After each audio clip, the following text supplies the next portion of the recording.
Hello दोस्तों, मैं Umaram Chaudhary, GPC Barmer, chemistry lecturer. आज हम पढ़ेंगे परमाणु तथा परमाणु से रिलेटेड कुछ विशेष शब्दावली। तो परमाणु हम जानते हैं किसी पदार्थ की छोटी से छोटी इकाई। डाल्टन के अनुसार ये अविभाज्य कण है, लेकिन ये परिभाषा गलत है। परमाणु एक सूक्ष्म भाज्य कण है, किसी पदार्थ की सूक्ष्मतम इकाई है।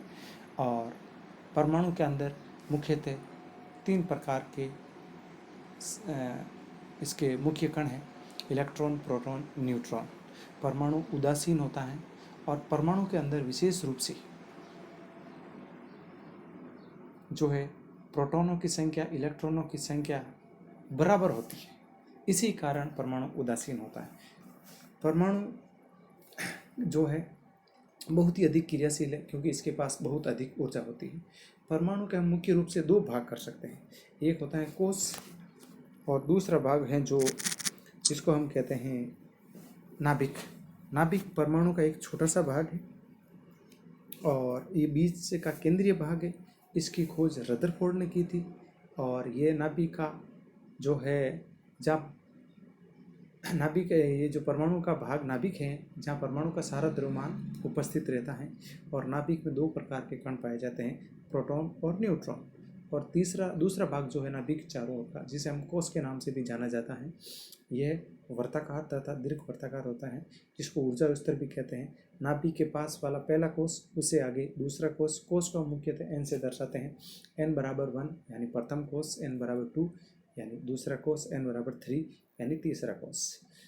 और नाभिक में होते हैं इलेक्ट्रॉन। अब हम बात करते हैं मुख्य कण इलेक्ट्रॉन।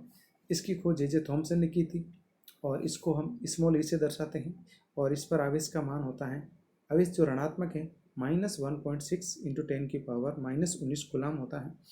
और इसका द्रव्यमान जो होता है बहुत ही कम होता है, 9.1 × 10⁻31 किलोग्राम के अंदर, और ग्राम के अंदर होती है 28।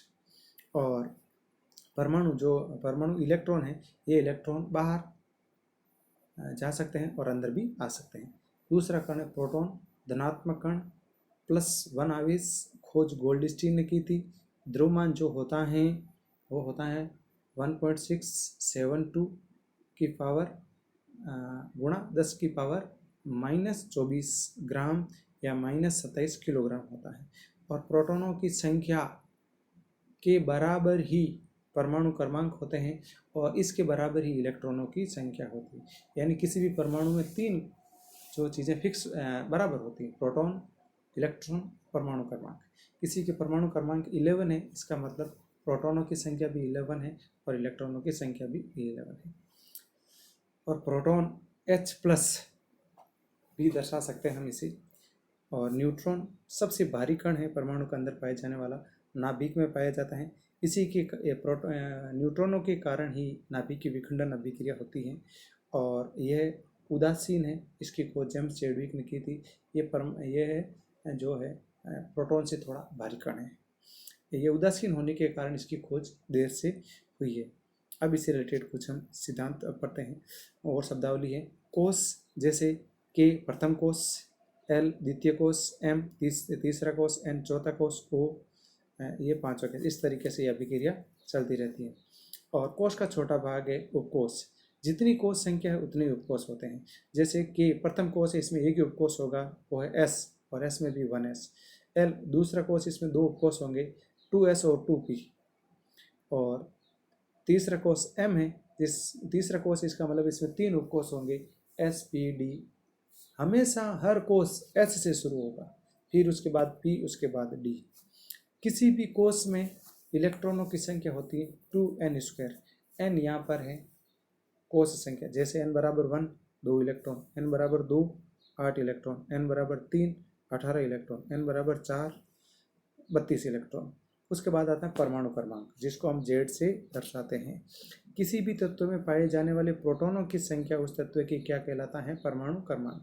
और ये फिक्स है, बदलने वाले नहीं है। दूसरा है द्रव्यमान संख्या, मास नंबर, जिसको हम A से दर्शाते हैं। किसी भी तत्व के नाभिक में पाए जाने वाले प्रोटॉनों की संख्या प्लस न्यूट्रॉनों की संख्या का योग द्रव्यमान संख्या कहलाती है। उसके बाद आता है समस्थानिक। वे तत्व जिनका स्थान यानी परमाणु क्रमांक समान हो लेकिन द्रव्यमान संख्या का मान क्या हो, भिन्न भिन्न हो, समस्थानिक।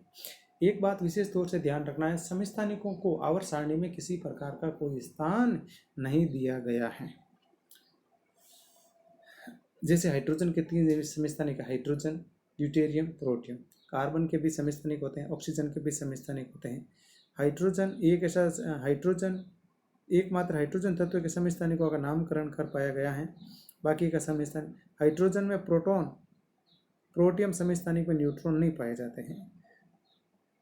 सबसे अधिक समस्थानिक जो है पोलोनियम के हैं, धातु के हैं, और जो मानव निर्मित कृत्रिम पहला तत्व भी है।